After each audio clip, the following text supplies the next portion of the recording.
Hey, good afternoon, folks. This is Brent Easton with Easton Farms. Welcome back to the channel. Well, I just finished up evening chores here. Thought I'd catch a quick video and give everybody a quick update on the sheep. We had a really raunchy Arctic blast here a couple weeks ago, but everybody seemed to make it through okay. Enough hay and a little shelter, and everything turned out okay. It's probably rougher on me than it was the livestock, but anyway, everybody came out all right. As you can see, the ripple effect continues on from our drought last summer, with our reliance on mostly electric fence. Ouch, somebody got shocked. It's working now, but our reliance on electric fence really let us down last summer through the drought. It got so dry that containment with the rams, keeping them separated from the ewes, was just practically impossible. So as you can see, we had several unauthorized breeding events over the course of summer. They've been dropping lambs here left and right the last couple of weeks, but so far everybody's made it through okay. We've had a few nominal losses, and I've got 3 bottle babies, but that stuff happens. Once again, one of the mamas got a bad udder, so I failed to get rid of her, and she got bred back, so she dropped her lambs. We did lose one of those before I caught the problem and got them on a bottle, but that stuff happens. Unfortunately, I did save the ewe of the 2, so anyway, she's up there with Mama. So there's one missing there. She's up here in the storage container on top of the hill with Mama, and then I've got 2 bottle babies at home, and I don't know what happened with those. Mama's just it could have been just a case of me jumping in a little too quick, but one of those babies was in bad shape, and I let it go as long as I dared to, and little ram, and I did manage to bring him back and save him on the bottle, and it was touch and go situation there for a few hours, but he strengthened up and came out of it. He's doing great. And then the other one I've got at home is a little ewe, and now I may have intervened there a little quicker than necessary and got her on a bottle, but I wasn't willing to let her get in the shape that he was in. I don't know what happened in those. Sometimes the mamas just lose them, and with so many babies running around in the pen, and they get separated, and that baby loses smell that mom recognizes, and all at once she won't let it eat. It's an unfortunate fact of life. I guess you'd call it an occupational hazard. No, I was standing here watching them eat. I put some bucket feed out for them, and you can see our pasture pretty scorched and done. So for the drought, this is stockpile here that we didn't really hit much the end of summer, but there was 0 regrowth on anything all summer. We had like 4 months of no rain, so pretty rough conditions for grazing livestock. No matter how good your management is in rotational grazing, if you're not getting any regrowth at all, it's a pretty rough deal. And we were still in the process of bringing some of the other properties on the ranch up to grazing standards where we could accommodate livestock there with water and fence. Ponds are done there mostly. We've still got a few left to build this coming summer, but we do have stock water there, just not everywhere we'd like it at the time being. So anyway, I had to keep the rams here with everybody else and the bulls here, and so containment was a real issue, and so we had untimely breeding and lambing seasons.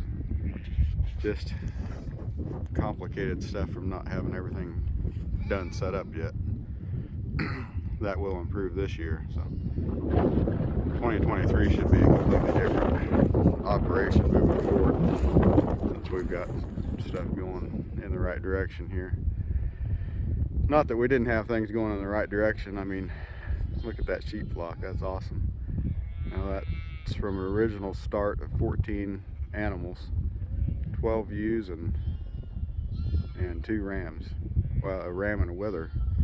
So, and then summer before last we brought in 32 additional registered stock. So far these are registered, but the lambs aren't registered.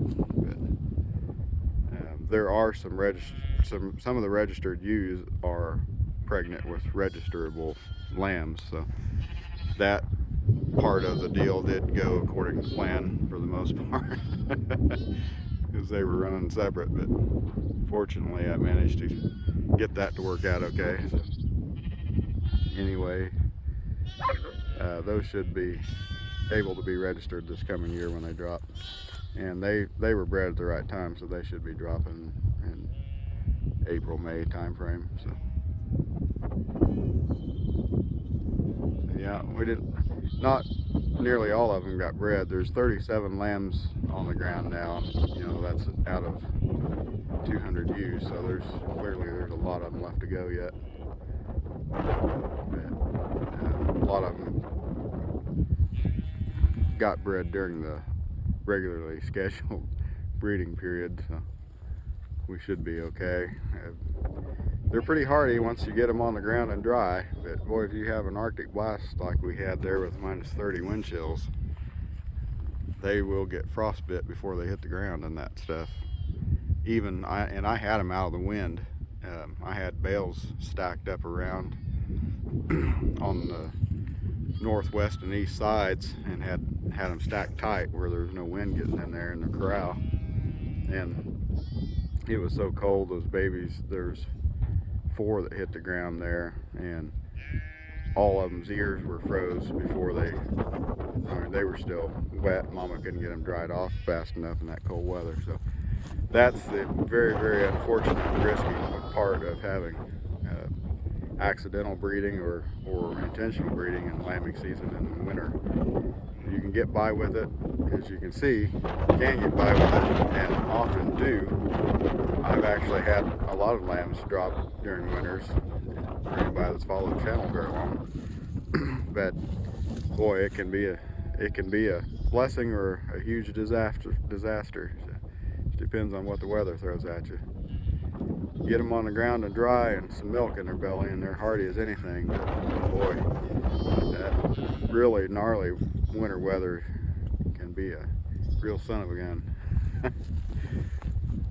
But anyway, other than that, everything's going great. Our losses were very minimal, and so far, fortunately, knock on wood, all the other things that goes along with that, but my standard losses have kind of been like crazy low, like way below, you know, air quote, industry standard losses. So I've been very fortunate and blessed in that regard. So anyway, yeah, from the start of 40 some purchased animals, we're doing pretty good, I think. And it's hard to appreciate the full number of them with them all stacked like that. You see them all scattered out across the pasture. It looks like there's 1,000 of them in there. When they're all rowed up, they occupy a small space, as small as they are. If you had that many cattle in a lot, man, it'd look like you had 1,000 acres covered. But anyway, well, it's windy here today. This video is probably noisy anyway, but I'm gonna wrap up here, take off. So I'll let this video go here. We'll talk to you guys all in the next video. Hope everybody's doing well out there. Y'all take care. Bye-bye.